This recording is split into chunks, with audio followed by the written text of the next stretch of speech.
Hi, everyone, and welcome to this evening's conversation with Kate. I'm so glad that you're joining. I'm so glad that you're here. And I hope that in our conversation tonight, you'll feel free to join in the chat and send me lots of questions for my guest, who is the amazing and wonderful and much appreciated leader, a leader in our congregation, a vestry member, a representative of the Korean language congregation, and so much more, Kathalina Hwang. Welcome, Kathalina. Thank you. Hi, everyone. And Kathalina is the very first person from St. James that I ever met, because when I came here for my interview, she met me at the airport. So, I'm like a baby bird. I'm bonded onto her, and she'll always be my first St. James friend. And so I'm extra happy that you're here tonight. And I have so many questions to ask you. Okay. And I know you're a little bit nervous because this is not something that you do every day. That's right. But anyway, it's going to be great. And my first question is, I would just like to learn a little bit about your name. I know you as Kathalina, but at the same time, I know that your Korean name is Yoon Kyung. Is that right? Did I say it correctly? Yes, that's my Korean name, Eun And Kyung. does it have a meaning?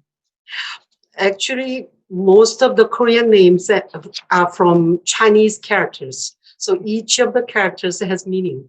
So it's like grace, but it was given by my parents, and they counted the strokes of their names, both names, moms and dads. Mm-hmm. Then they added the stroke and tried to find a correct character which fitted on the strokes. So it had the same number of strokes? Yes. Oh, wow. And combined both of their strokes, and they found a character for me. Oh, wow. So that your name doesn't mean a special thing like rain or mountains, but it's significant because of the number of characters. And what they believed good to pronounce and good word for girl. That's what they choose. Oh, so when who calls you Yoon Kyung and who calls you Kathalina, and when did you get the name Kathalina as well? Oh, Kathalina was given when I was baptized at the Catholic Church, and our custom, Korean custom, they don't call names unless they are very close friends. So there is only one person who is one of my best friends, calls me Eun Kyung, but everybody calls me Kathalina, and I'm happy to be called Kathalina. Oh, okay, that's good. That's good. And I'm also wondering just a little bit about your story, how you came to live in the United States and be such an important part of this community. While I was a student in college, my dream was coming to the United States. So that was my dream, but I got married and I have 3 children. Still didn't forget about my dream. So, but if 7 years before I came to United States, my mother came to the States before me, 7 years ahead of me. Wow. So that was a strong connection for me to come to the United States. So I came with 3 girls who were 7 and 8 years old ones, three girls. One of them are twins, so 3 girls. Oh, wow. So it was in the middle of 1984, so almost 35 years now, or more than 35 years. So the girls really grew up here, didn't they? Yes, they were 7 and 8 years old. Yes. Yeah. Oh, wow. But all of them are perfect bilingual. Yes, I know. I know. And then my next question is, tell me about your girls. What do they do? And do you have grandchildren? I know you do. Yes, I have three girls. Who is Lisa, also a member of our parish, our church. Lisa, and she's practicing as a lawyer for mo- more than 20 years now. Yes, Really? 20 years. And second one, who is teaching at Harvard Law School, she's a lawyer too. 19 years, practicing They're 19. the twins, yeah? Yeah, that's one of the twins.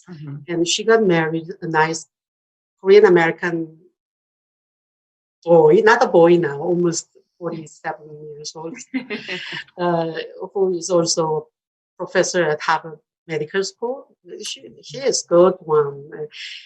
And the third one, her major is playing the cello, and she owns a string shop, instrument shop in Orange County.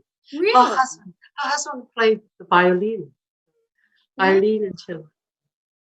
What interesting children. And what about grandchildren? I Oh, know you've got what? some grandchildren at St. James School, right? Yes, two of them. Lisa's kids are students of St. James. Uh, two children from each of the girls. So I have six grandchildren. Mm. I remember one day I said to Mary Nichols, she has grandchildren, but I have six. I have more than you. That was so mean, but that's what I said to her. That's funny. I feel always sorry about that. Oh, I'm sure she thought it was funny.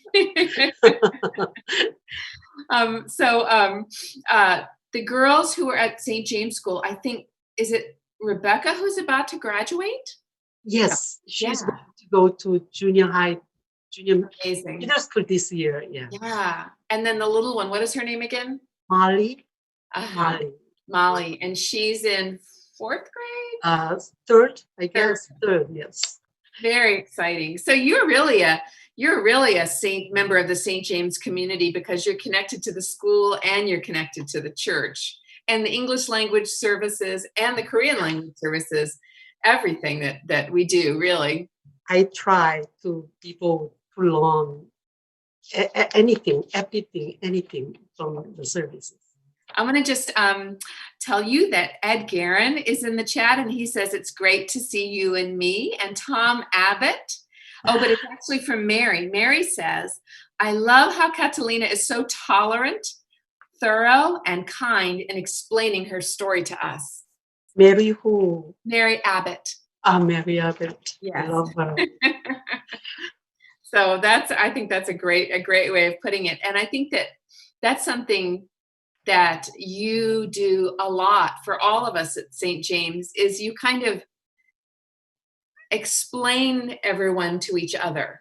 Do you know? I think of you as a kind of a bridge person because, you know, we learn a lot from you about the Korean language congregation. And I think that probably you go back to the Korean language congregation and tell them a lot about the English speaking congregation, try to explain what's happening. So that's a very interesting role that you play. It's the thing that I want to be as a bridge to both sides to let them understand each other. But I don't know how much I can do it, but that's my purpose. That's the goal as a member of St. James.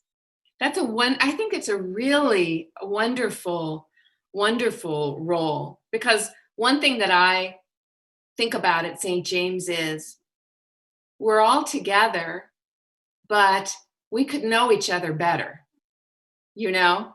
And I think that you are a big part of that process of getting to know each other better. But I know that I'm not enough. I want the young ones like Sandra, Spencer, Lisa, they have to be involved a little more. That's what I always want. So they can do a lot better than I can. You know, that's so funny. But I've heard Reward say the same thing about the younger members of the African Fellowship, you know, that she would also want that role for them. Betsy Anderson is on the chat and she says, I am a great fan of Kathalina. Thank you for saying that. Yeah, she should. I wonder what she means when she says that. I wonder if she's thinking about that that role that we're talking about, that bridge role. Can you think of an example of something about English-speaking St. James people that you've had to explain to the Korean language congregation? Yeah, but some of the members, I mean, English-speaking members Of are course. very nice and very kind, and try to be a contact person. So they come to the table and say, hello, hi. Reward is one of them. Mhm. And so they appreciate all of us, very appreciative. We know the circumstances, what they are trying to do, but we have limit to express themselves. That's mainly language. So all we can respond is just smile or say hello. That's everything. So Right, that's that's not good. But what we can do at right. this time for the first generation of the immigrants, they have very limit. They cannot learn and to be a fluent speaker. It's not possible at this time. So, but Yeah. we know the body language. We can see their face. And we can feel their kindness. So, and I Exactly. always try to be connected if I have any chance. Right. And you translate too sometimes, Yes, right? yes. Sometimes I do. Yeah, I know that when I attend the Korean language services, sometimes you or sometimes somebody else will translate Father Kim's sermon for me so that I can hear all of the jokes and and get, because I know that he's a really great preacher. Betsy Anderson is saying the same thing. She says you are a great bridge, and she said that you were especially a bridge person during the search process. That's back when you all were searching for the new rector. So so thank you for that. Thank you for You're that. welcome. You're welcome. Now tell me about your husband Henry. What is his Henry. Korean name? 동훈, 동훈. Mm. Two syllables, 동훈. But Dong-hun. not 동훈. But he became a U.S. citizen now, so his Korean name is his middle name now. Mm. So Henry Dong-hun Kim. He came to the United States at 10 years ago. Now it's been 10 years now. So he is not familiar. He doesn't have any background here as a social life or educational background. He left everything in Korea. So I'm the only one here. But he's a very good person, very nice person for me. So as I talked before the conference, it's a lot better to have somebody who is a good person beside me. Yes. So I'm blessed. I'm so lucky. Does he miss Korea sometimes, do you think? He does more than I do. I don't miss that much because I made my choice to come to the United States. But he came here for me. So he had to give up everything there in there. And but I have nostalgia, like longing for the old days, when I was young, and Yeah. yeah, but it's just nostalgia. I don't want to go back. Living for my home country more than 35 years made me like a half stranger in there too. I Yeah. spent most half of my life here as an adult. So yeah, sometimes I miss my friends, but all my families are here. My children, especially grandchildren, are all here.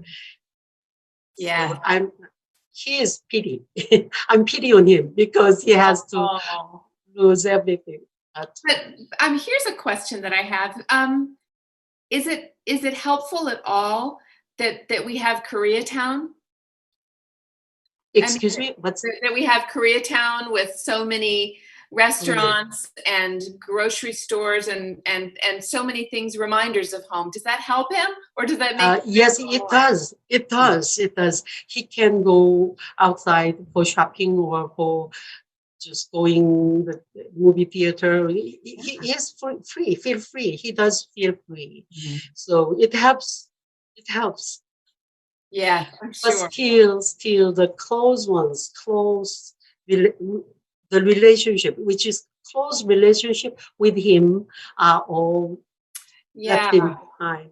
He really did make a sacrifice, didn't he? He did. But now he is very well fitted now, getting better a lot. He goes to LA City Community College for the classes. Not these days, everybody has to Yeah. stay home. But he is a very diligent student there to learn English. Little bit progress, little bit. Well, I mean, you studied English in college, right? I did, yes. Yeah. And you were an English teacher in Korea, right? The only grammar. I didn't have any chances to speak with native speakers. That made me, I can read and write better than my speaking. Yeah, but, and after I came to the United States, I didn't have job outside of the community. It didn't help me at all to develop my language skills. So I cannot use all the vocabularies that I have in my mind. It doesn't come out. So but that's the unhappy thing.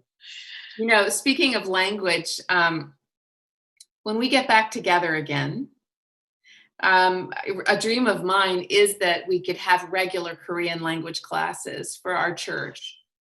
That is great idea. I mean, that is a big dream of mine. Oh yeah. For all of us. I used to teach at Berwick's language school in Manhattan. Yes. I had a couple of 3-4 students, one by one, only speaking, not writing or anything, just speaking English classes. So I want to be a volunteer if you have class there. Yes, please. It's very easy Korean. Not that complicated at all. Well, I think it would be great. And another idea that I have for the future, Marcia Vargas and I, our first dream is a congregational trip to the Holy Land. And then our next dream is a congregational trip to Korea. Right? And to just making it really a pilgrimage to Korea, to study and to experience the Church of Korea. And so I think there'll be a lot of, we just need the world to become a bit more healthy and safe again. And then I think we can realize those dreams. So if we start with language classes, then we'll be ready, right? It'll be so much fun. Now I'm getting a question from Mary Abbott. She says, ask Kathalina to talk about some of her travels, her driving expeditions. And so I told you that Kathalina met me at the airport for my interview in a brand new giant white van, right? Is it a van? It was a van, I guess. It's passenger van. Yeah. Not white, grayish. Okay, whatever. Anyway. I was so anxious to meet you at the airport. I was so happy. I was so happy to see you. And yeah, it was happy. And I have a good memory of that. Oh, me too. I have a very good memory of that. So, but I know that you didn't get the van just to pick me up, but you also had this idea of traveling. So I think you just jump in the van and you go so many places. Tell us about some of the places you visit. I can't tell that because there's so many. I drove from New York to LA 3 one-ways. Wow. And Chicago, Denver, a couple of times, Canada, Vancouver, more than 5 times. Up and down. Yeah, I traveled a lot. But one of the most memorable one is that it was 2018, 2 years ago. August 15 by the lunar calendar is a full moon, the full moon. So I hope to travel outside of the city go to the mountain or by the river. So we just packed and left. Two, two couples, my husband friend's couple, keep different car. They have um, van, RV. Class B. Class B is a small custom vans for Oh, travel RV. mhm. So they have theirs, and we drove the passenger van, and we really had a good time. We visited 11 national parks Wow. from here to Denver, Colorado, and we took not the major highways but the local ways. It was September. Oh, So beautiful. it was so gorgeous. All the urban uh, route. We took the Mhm. scenic view. I just picked the scenic view, not the major highways. Yes. We really had a good time. We spent the full moon night by the river at the campsite. That was my first camp for 11 days, 12 days. So, Wow. yeah, four of us drove two cars and Mhm. spent a good time. And from that trip, I learned, oh, we don't need much things, not many things to live on. We Yeah. can eat, sleep. And then since I came back from the trip, I just took everything out. No, I don't need this. Wait, so when were you camping and cooking over a fire, that kind of thing? Yes, that Oh, kind of cooking. fun. So it Oh, didn't cost us a lot, not at yeah. all. And we spent at the campsite at the national parks. Mm. So it was very good experience. First camping for 12 days. That's so wonderful. Does Henry like these road trips also? Actually, he is a person who likes to stay home. Mhm. But this time his friend's couple went with us. Mhm. So he was happy to do that too. And he knows that how much I love to go outside Yes. to the nature, Oh, yeah, yeah. lakes and forest, Mhm. small path in the suburban. I love Yeah. that. So, have you always been adventurous like this? Yes, I think so. Mm. Many of the people whom I know, the Korean, they are busy in mind Mm. and in the actual life. So they don't think they envy. They said, "Oh, I want to go," but they don't have the courage to come out. Yes, right. So Yeah. I really love travel. That's great. Ed Guerin says, he says, I also love taking trips in an RV. Um, I introduced Matthew and Grace on to the RV life. Oh, They took theirs to Alaska many times. many times, almost every year, every other year or every year. Oh, wow. Matthew and yes, And he says, yeah, Matthew drives to Alaska every summer. yes, I heard that. It sounds wonderful. It really does. Betsy's asking a different question. She said, Kathalina, how good is Mother Kate's Korean? The My pronunciation. pronunciation is perfect. I can say perfect. The Your vocabulary, pronunciation is though. vocabulary. Let me test you. No, no, no.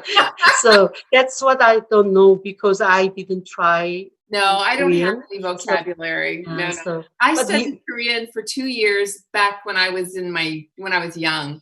So it's all gone. But I think with your help, it can come back.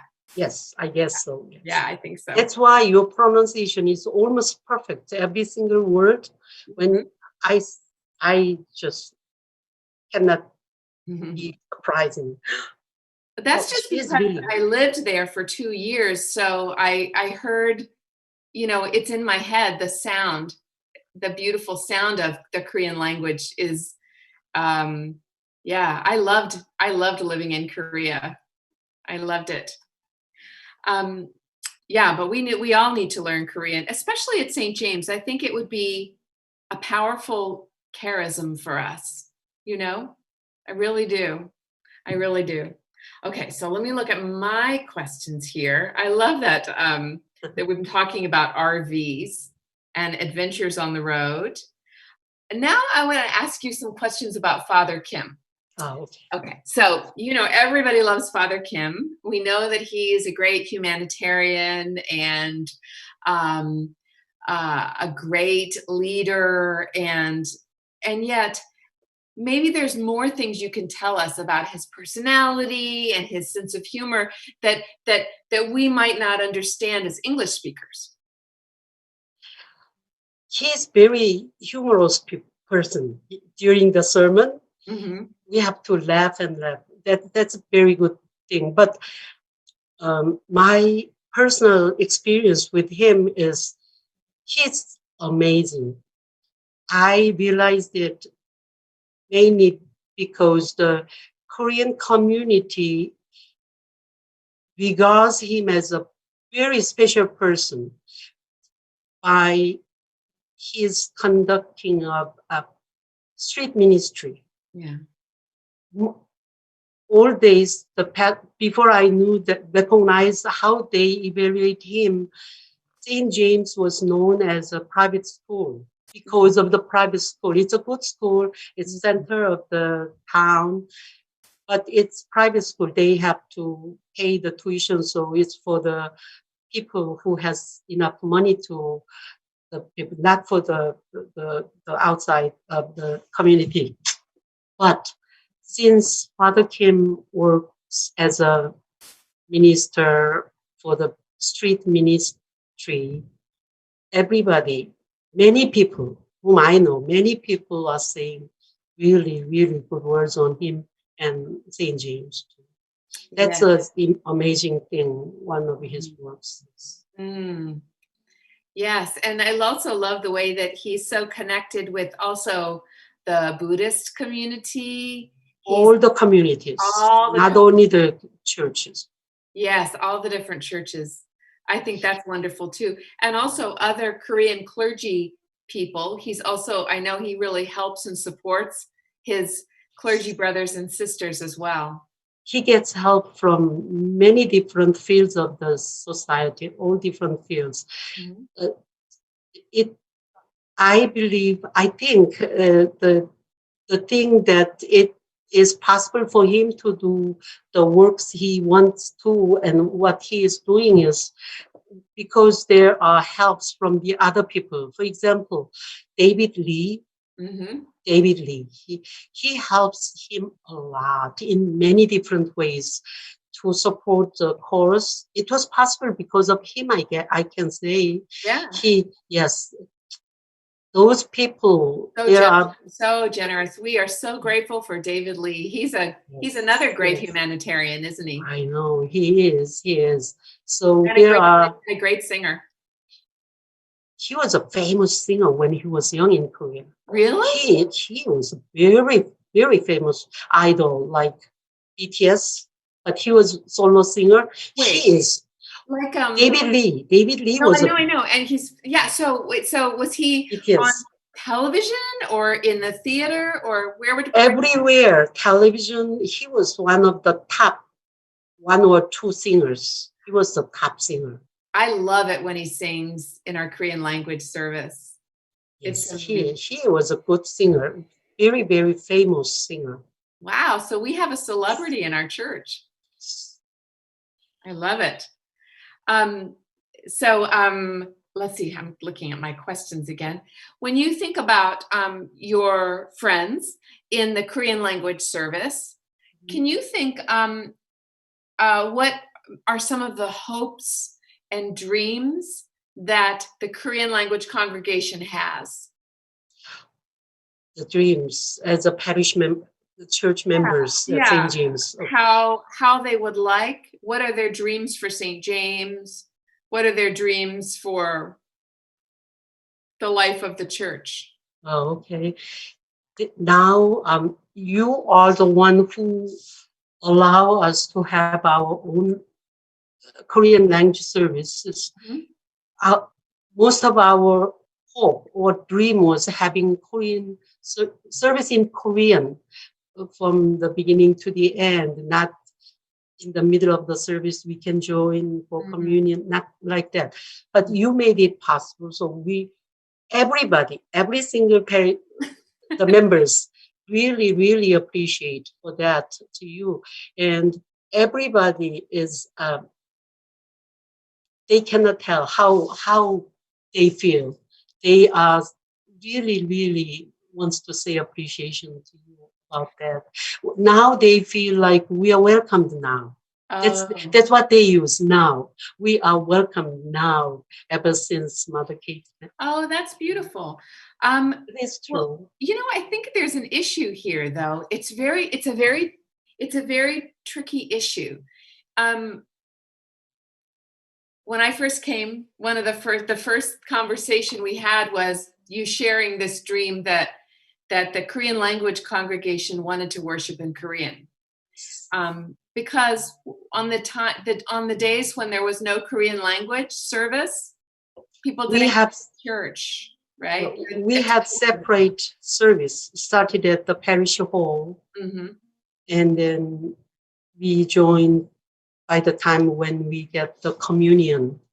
So not from the beginning to the end, just in the middle of the service, we joined into the main parish. Was there once a month a service, everybody together? Once a month, no. No, okay. Only the big holidays, the big. Oh, yeah, right.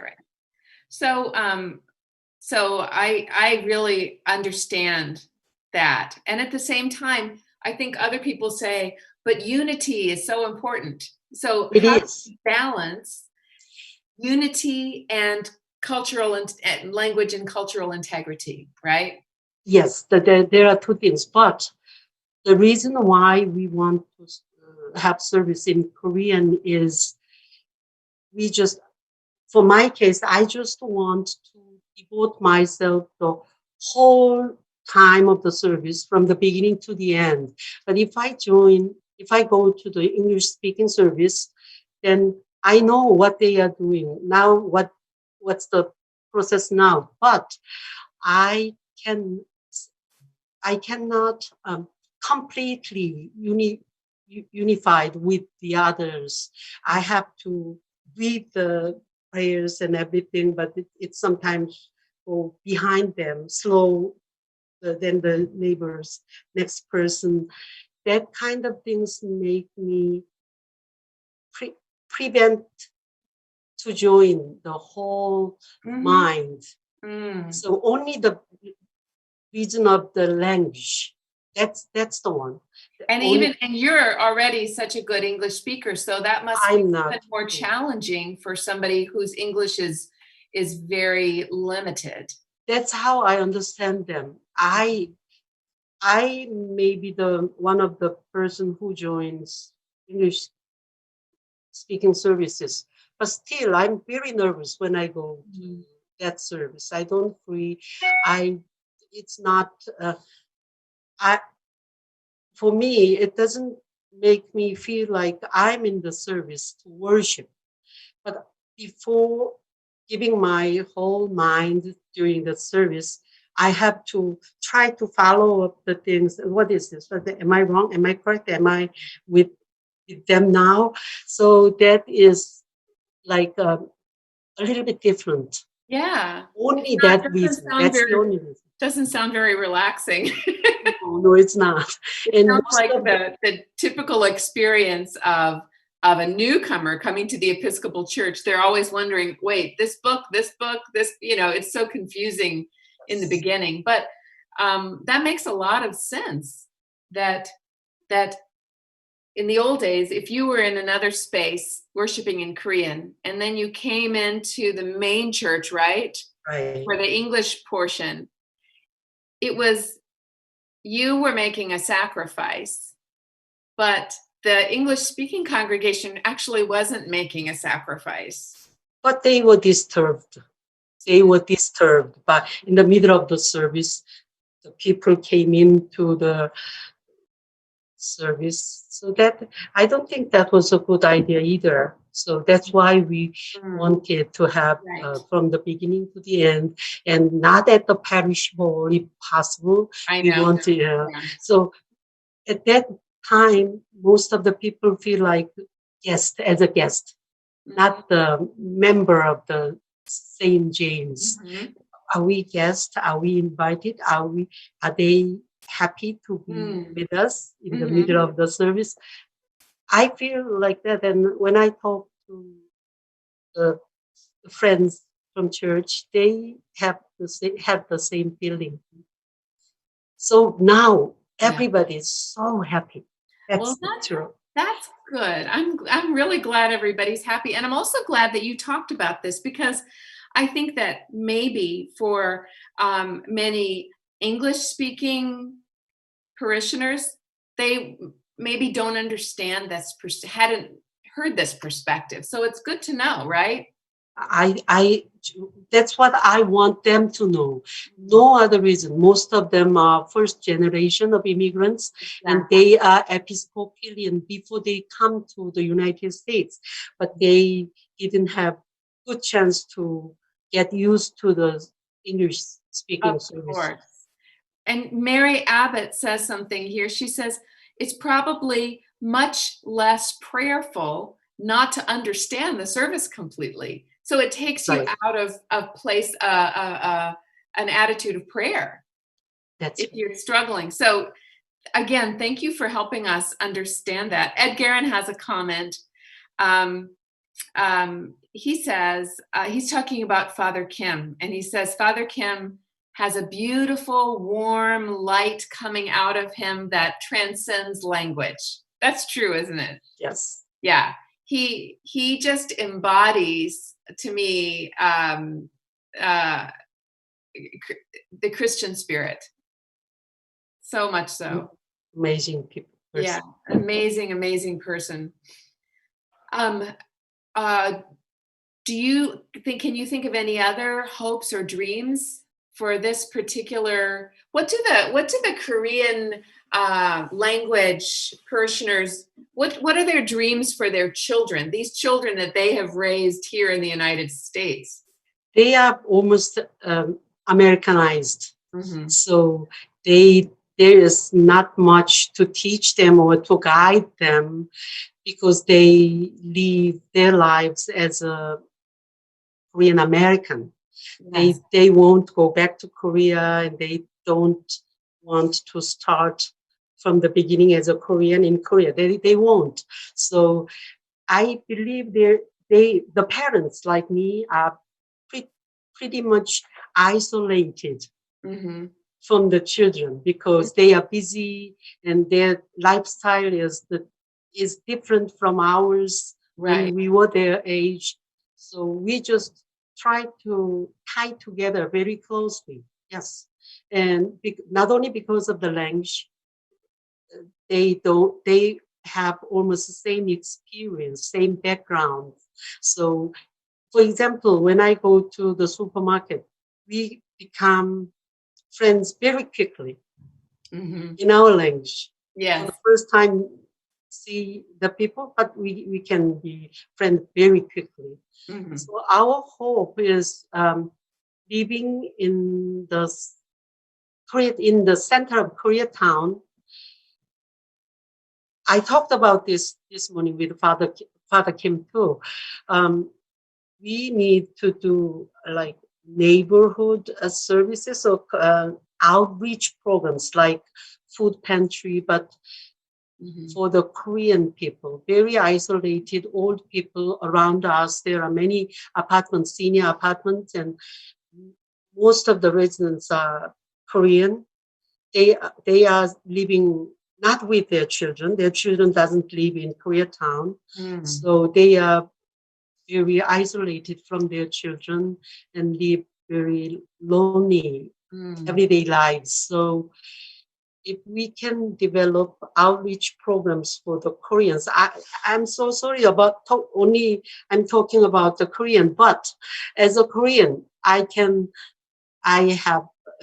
have my range is limited. So if we can do something for outreach for our neighbors will be helpful because they had very different life experience from the native, the Americans. Yes. They are immigrants. They don't have house.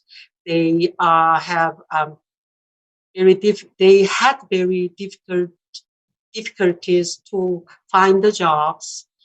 Not they don't make high salaries at all. So they are still struggling paying rent. If it's not HUB housing, but so it is very still they have, and besides that they have status issues with immigration. The first comers still coming to the United States, so they have to find a job, they have to find a place to live, everything. For example, our pianist Laura, she went to Europe last year, the end of last year, I guess, and then when she came back at the airport, she had to spend a lot of hard time there. Why are you traveling? How could you affordable to travel Europe? So she showed the pamphlets that she had concert, but they didn't trust. No, you can make this. We don't trust this. She was crying at the airport. Oh no! So those kind of things, they have kind of fear inside because of their status. Yeah. Legally staying here, still they have many things to worry about, to care about. And they have to move a lot because they don't have a house to live in forever. So for my case, after I sold my house in Orange County, I had to move here, and here so many times. So many times. Oh.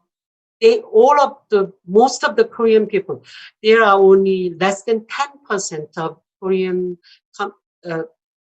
Americans in Koreatown have homes. Less than 10%. So 90% of us, they don't have their own home, the apartment. So sometimes they have to move and move. So it sounds like in many different ways, especially the older Koreans living in Koreatown are vulnerable. Right. And so it sounds like it's on your heart and also Father Kim's heart for all of us at St. James to find more ways to reach out to the Korean community in the same way that we are reaching out to, for instance, the homeless community. And so I think that's going to be very interesting to see what we can do. I'm seeing suggestions in the chat. What would it be like to have a hot lunch one day a week, or different kind of groceries, or all things we can think about. I wanted to ask you a couple of other questions that are in the chat. That will be maybe our last few questions. First of all, Jack Pitts, he wants to know about in the Korean service that's live streaming nowadays, there's all these photographs of faces. Can you tell us about that? Okay. Father Kim has the list of the members, and he has all the pictures of them. And he always put the pictures on the back, and he is thinking of all of them. He's giving the service for all of us. So those people are alive, right? They're people. Yes, from our actual members. Yeah. But then every week I see more and more faces. So it seems like not really. I see more. Is there any more? I must say for me. It's been made, and he always keeps those pictures with him wherever he goes. That's good. I think it's lovely. I think, and I also think it's great that he's playing the guitar. She does, yes. I know. That's so fun. And his wife Cecilia sing a song. Beautiful singer. She is a good woman too. One of our parishioners, his name is Carl. He said, maybe task-based events and ministries instead of language-based ones could become vehicles for building church-wide relationships, camaraderie, and support, regardless of culture of origin. So I think what Carl is saying is maybe we need to worship in different languages, but maybe there's ways that we can come together for other types of activities and build the unity there. That will be great idea because service we want to fully devote it during the service. But besides that, there may be some ways to be together. Yeah, I think so. And Justin says, what would be one thing that you would recommend to help those who want to learn more about our Korean friends at St. James? Sometimes it may not always be clear. How can we connect? Some of us, both English-speaking parishioners and us, tried that, and I think it's works now because there are many people. When someone came at the table, Korean people at the table, they are all saying hi, hello. That is a little bit different. The changes is now. I can tell a little bit changes is made now. Yes, So okay. anybody, please contact us because we are kind of shy. We are not the major. I think, I don't know the other people, but not so different from me. I feel I was not the major, so I had to stay a little bit back. That's our culture too. We don't go front and say, hello, look at me, I want to talk to you. We don't do that. Yeah, yeah, of course. So please don't hesitate. Please say hello to us, then we will be happy. So here's a recommendation that I would make. If you're an English speaker and you ever come to the Korean language service, just come. You're going to find out that the music is beautiful. You're going to know what's going on because the shape of the service is identical. You're going to find out more about how hilarious Father Kim is because everybody's laughing the whole time. And then afterwards you can go to lunch. And then when you go to lunch, there's a beautiful Korean lunch. And Father Kim always makes sure to put you at a table with somebody who speaks English. And then you can have a built-in translator and you can start to get to know everybody around the table, right? Yes. Yeah. It works, but not that many people. We have like 4 or 5 people who comes. I know. Sometimes a stranger comes too. The first time, I mean, stranger means that we haven't seen her before, but some people can. Not many people come. That's true. I've seen Ed. I've seen Marcia. I would love more English language parishioners to just come.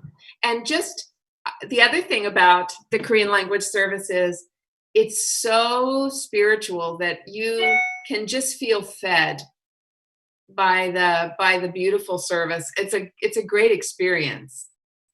Separate topic, Tom Abbott this time says, on this Memorial Day, and as a veteran, I would like to acknowledge the South Korean troops who fought with the US troops during the Vietnam War. Okay, so thank you for that, Tom.